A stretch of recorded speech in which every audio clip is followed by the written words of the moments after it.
তৃণমূল সাংসদ অভিষেক বন্দ্যোপাধ্যায় এক্স হ্যান্ডেলে পোস্ট করেছেন যে তার হলদিয়া যাওয়ার আগে, হলদিয়া সফরের আগে বেহালা ফ্লাইং ক্লাবে তার ব্যবহার করা যে চপার, সেই চপার বা হেলিকপ্টার যখন ট্রায়াল রান করছিল সে সময় আচমকায় আয়কর দফতরের কর্তারা এসে তল্লাশি অভিযান চালান তার ব্যবহৃত সেই চপারে।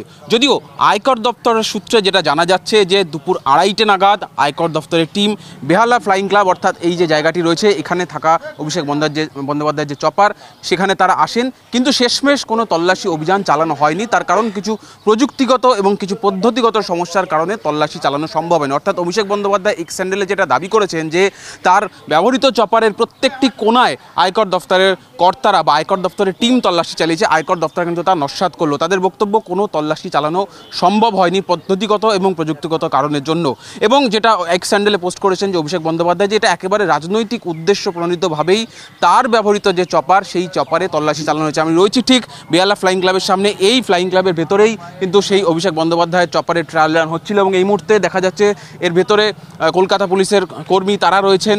কিছু সময় আগে নির্বাচন কমিশনের এক অফিসার তিনিও এসে পৌঁছেছেন। তার কারণ অভিষেক বন্দ্যোপাধ্যায় এক্স চ্যানেলে যে পোস্ট করেছেন সেখানে স্পষ্টতই তিনি দাবি করেছেন যে তার নিরাপত্তা রক্ষীদের সঙ্গে, তার নিরাপত্তা কর্মীদের সঙ্গে এই আয়কর দপ্তরের যারা কর্মী ছিলেন তাদের সঙ্গে একটা উত্তপ্ত বাক্য বিনিময় হয়, বচসা হয়েছিল। ফলে তার পরিস্থিতি দেখা যাচ্ছে এখানে পুলিশ রয়েছে, তার পাশাপাশি নির্বাচন কমিশন এখানে এসে পৌঁছেছে।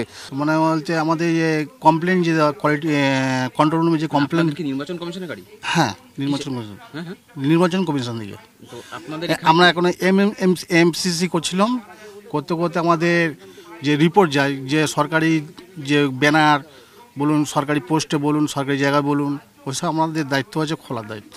তখন আপনার 4:30 থেকে 4:45টার মধ্যে এসছে গাড়ি। গাড়ি ওই আইকে দপ্তর গাড়ি এসে ভেতরে ঢুকে গেল। কটা গাড়ি?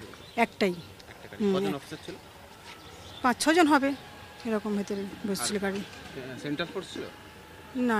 তৃণমূলের তরফ থেকে বলা হচ্ছে যে এটা সম্পূর্ণভাবে একটা রাজনৈতিক উদ্দেশ্য নিয়ে, রাজনৈতিক উদ্দেশ্য প্রণোদিতভাবে আয়কর দপ্তরকে কীভাবে ব্যবহার করা হচ্ছে।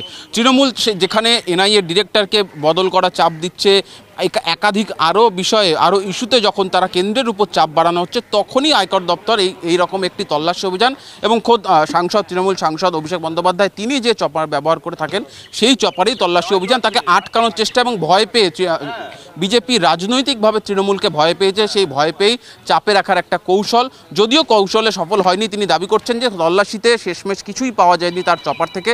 পাল্টা আয়কর দপ্তরের বক্তব্য তোমায় জানালাম যে আয়কর দপ্তর জানাচ্ছে যে কোনো তল্লাশি অভিযান করাই যায়নি, তার কারণ এই এয়ারস্ট্রিপে, বেহালা এয়ারস্ট্রিপে কোনো স্ক্যানিং ফ্যাসিলিটি নেই, কোনো স্ক্যানিং করার পদ্ধতি নেই, আর সেই পদ্ধতি না থাকার কারণেই সেই তল্লাশি অভিযান সম্ভব হয়নি। ভেতরের ছবিটা দেখাতে বলবো আমার ক্যামেরা পার্সন মনোজ হাজরাকে, বলবো যে এখনও দেখতে পাচ্ছ যে পুলিশ রয়েছে এখানে। পুলিশ এখানে যেহেতু একটা উত্তপ্ত বাক্য বিনিময়, একটা পরিস্থিতি তৈরি হয়েছিল যেখানে আয়কর দপ্তর এবং পুলিশ এবং তার চপারের যারা ছিলেন তাদের সঙ্গে যেহেতু একটা, তার নিরাপত্তা রক্ষী যারা ছিলেন তাদের সঙ্গে যেহেতু একটা বাক্য বিনিময় হয়েছে, সেই কারণে এই মুহূর্তে এখানে পুলিশ এসছে। কিছু সময় আগে আমরা অ্যাসিস্ট্যান্ট কমিশনার র্যাঙ্কের একজন অফিসারকে দেখলাম।